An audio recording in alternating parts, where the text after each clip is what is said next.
वैशाख मास कथा अध्याय 2।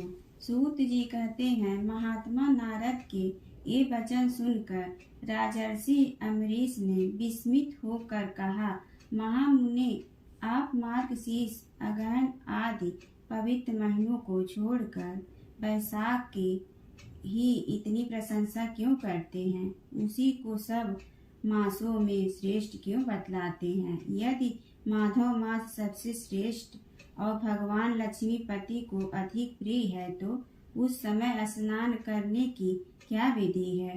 वैशाख मास में किस वस्तु का दान, कौन सी तपस्या तथा किस देवता का पूजन करना चाहिए? कृपा निधे, उस समय किए जाने वाले पुण्य कर्म का आप मुझे उपदेश कीजिए। शत्रु के मुख से उपदेश की प्राप्ति दुर्लभ होती है।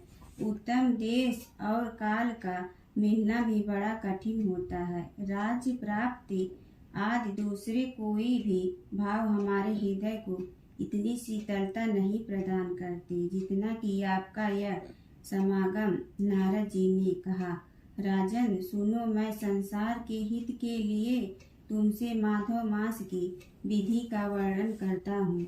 जैसा कि पूर्व काल में ब्रह्मा जी ने बतलाया था, पहले तो जीवन का भारतवर्ष में जन्म होना ही दुर्लभ है। उससे भी अधिक दुर्लभ है वहाँ मनुष्य की योनि में जन्म। मनुष्य होने पर भी अपने अपने धर्म के पालन में प्रवृत्ति होती तो और भी कठिन है, उससे भी अत्यंत दुर्लभ है। भगवान वासुदेव में भक्ति और उसके होने पर भी माधव मास में स्नान आदि का सुयोग मिलना तो और भी कठिन है।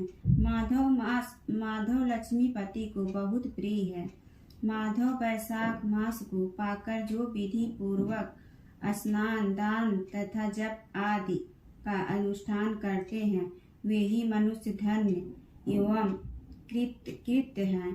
उनके दर्शन मात्र से पापियों के भी पाप दूर हो जाते हैं और वे भागवतवास से भावित होकर धर्माचरण के अभिलाष बन जाते हैं। वैशाख मास के जो एकादशी से लेकर पूर्णिमा तक अंतिम 5 दिन हैं, वे समूचे महीने के समान महत्व रखते हैं। राजेंद्र, जिन लोगों ने वैशाख मास में भांति भांति के उपचारों द्वारा मधु दैत्य के मारने वाले भगवान लक्ष्मीपति का पूजन कर लिया, उन्होंने अपने जन्म का फल पा लिया। भला कौन सी ऐसी अत्यंत दुर्लभ वस्तु है जो वैशाख के स्नान तथा विधि पूर्वक भगवान के पूजन से नहीं प्राप्त होती? जिन्होंने दान, होम, जप, तीर्थ में प्राण त्याग तथा संपूर्ण पापों का नाश करने वाले भगवान श्री नारायण का ध्यान नहीं किया, उन मनुष्यों का जन्म इन संसार में व्यर्थ ही समझना चाहिए। जो धन के रहते हुए भी कंजूसी करता है, दान आदि किए बिना ही मर जाता है, उसका धन व्यर्थ है। राजन, उत्तम कुल में जन्म, अच्छी मृत्यु, श्रेष्ठ भोग, सुख, सदा दान करने में अधिक प्रसन्नता, उदारता तथा उत्तम धैर्य, ये सब कुछ भगवान श्री विष्णु की कृपा से प्राप्त होते हैं। महात्मा नारायण के अनुग्रह से ही मनोवांछित सिद्धियां मिलती हैं। जो कार्तिक में, माघ में तथा माधव को प्रिय लगने वाले वैशाख मास में स्नान करके मधुहंता लक्ष्मीपति दामोदर की विशेष विधि के साथ भक्ति पूर्वक पूजा करता है और अपनी शक्ति के अनुसार दान देता है, वह मनुष्य इस लोक का सुख भोग कर अंत में श्री हरि के पदों को प्राप्त करता है। धूप जैसे सूर्योदय होने पर अंधकार नष्ट हो जाता है, उसी प्रकार वैशाख मास में प्रातः स्नान करने से अनेक जन्मों की उपार्जित पाप राशि नष्ट हो जाती है। यह बात ब्रह्मा जी ने मुझे बताई थी। भगवान श्री विष्णु ने माधव मास की महिमा का विशेष प्रचार किया, अतः इस महीने के आने पर मनुष्यों को पवित्र करने वाले पुण्य जल से परिपूर्ण गंगा तीर्थ, नर्मदा तीर्थ, यमुना तीर्थ अथवा सरस्वती तीर्थ में सूर्योदय के पहले स्नान करने से भगवान मुकुंद की पूजा करनी चाहिए। इससे तपस्या का फल भोगने के पश्चात अच्छे स्वर की प्राप्ति होती है। भगवान श्री नारायण अनामय रोग व्याधि से रहित है। उन गोविंद देव की आराधना करके तुम भगवान का पद प्राप्त कर लोगे। राजन, देवाधिदेव लक्ष्मीपति पापों का नाश करने वाले हैं। उन्हें नमस्कार करके चैत्र की पूर्णिमा को इस व्रत का आरंभ करना चाहिए। व्रत लेने वाला पुरुष यम नियमों का पालन करे, शक्ति के अनुसार कुछ दान दे, हविष्यान्न भोजन करे, भूमि पर सोए, ब्रह्मचर्य व्रत में दृढ़ता पूर्वक स्थित रहे तथा हृदय में भगवान श्री नारायण का ध्यान करते हुए कृच्छ्र आदि तपस्याओं के द्वारा शरीरों को सुखाए। इस प्रकार नियम से रहकर जब वैशाख की पूर्णिमा आए उस दिन मधु तथा तिल आदि का दान करे। श्रेष्ठ ब्राह्मणों को भक्ति पूर्वक भोजन कराए, उन्हें दक्षिणा सहित धेनु दान दे तथा वैशाख स्नान के व्रत में जो कुछ त्रुटि हुई हो उसकी पूर्णता के लिए ब्राह्मणों से प्रार्थना करे। भोपाल, जिस प्रकार लक्ष्मी जी जगदीश्वर माधव की प्रिया है, उसी प्रकार माधव मास भी मधुसूदन को बहुत प्रिय है। इस तरह उपर्युक्त नियमों के पालन पूर्वक 12 वर्षों तक वैशाख स्नान करके अंत में मधुसूदन की प्रसन्नता के लिए अपनी शक्ति के अनुसार व्रत का उद्यापन करें।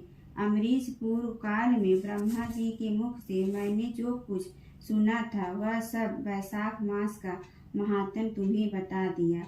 अमरीश पूछा, मुने, स्नान में परिश्रम तो बहुत थोड़ा है, फिर भी उससे अत्यंत दुर्लभ फल की प्राप्ति होती है। मुझे इस पर विश्वास क्यों नहीं होता है?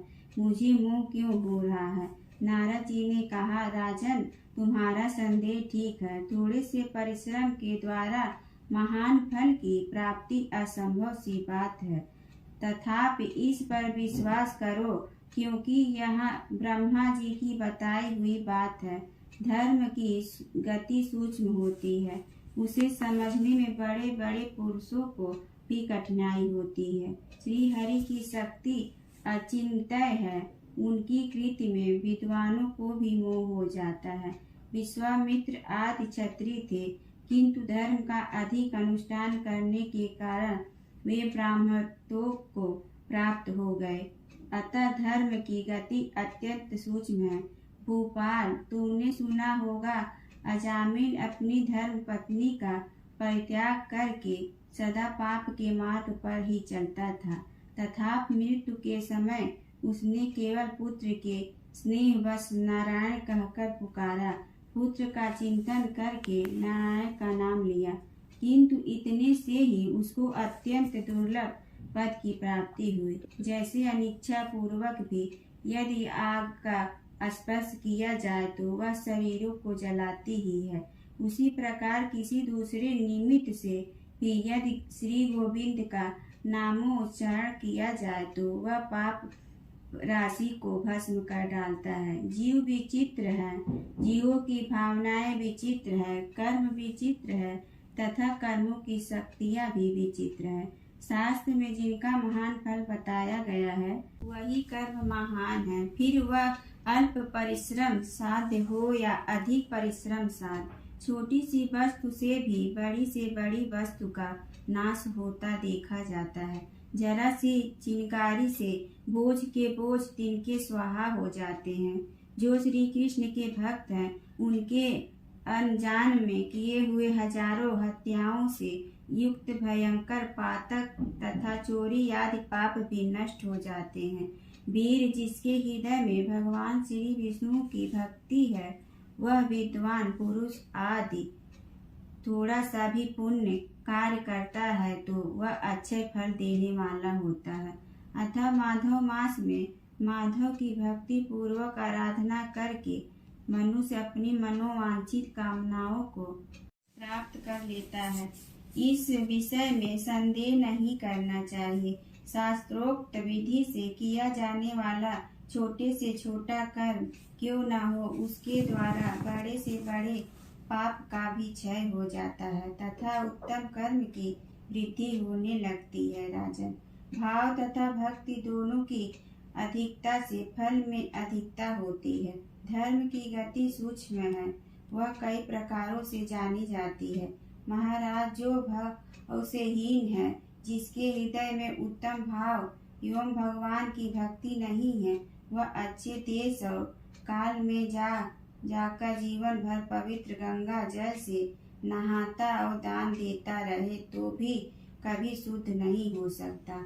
ऐसा मेरा विचार है। अतः अपने हृदय कमल से शुद्ध भाव की स्थापना करके वैशाख मास में प्रातः स्नान करने वाला जो विशुद्ध चित्त पुरुष भक्ति पूर्वक भगवान लक्ष्मीपति की पूजा करता है, उसके पुण्य का वर्णन करने की शक्ति मुझ में नहीं है। अतः भूपाल, तुम वैशाख मास के फल के विषय में विश्वास करो। छोटा सा शुभ कर्म भी सैकड़ों पाप कर्मों का नाश करने वाला होता है। जैसे हरि नाम के भय से राशि पाप नष्ट हो जाते हैं, उसी प्रकार सूर्य के मेष राशि पर स्थित होने के समय प्रातः स्नान करने से तथा तीर्थ में भगवान की स्तुति करने से भी समस्त पापों का नाश हो जाता है। जिस प्रकार गरुड़ के तेज से सांप भाग जाते हैं, उसी तरह प्रातःकाल वैशाख स्नान करने से पाप पलायन कर जाते हैं। यह निश्चित बात है। जो मनुष्य मेष राशि के सूर्य में गंगा या नर्मदा के जल में नहाकर 1, 2 या 3 समय भक्ति भाव के साथ पाप प्रशमन नामक स्तोत्र का पाठ करता है, वह सब पापों से मुक्त होकर परम पद को प्राप्त होता है। अमरीश, इस प्रकार मैंने थोड़े में यह वैशाख स्नान का सारा महात्म्य सुना दिया। अब और क्या सुनाना चाहते हो? बोलो विष्णु भगवान की जय।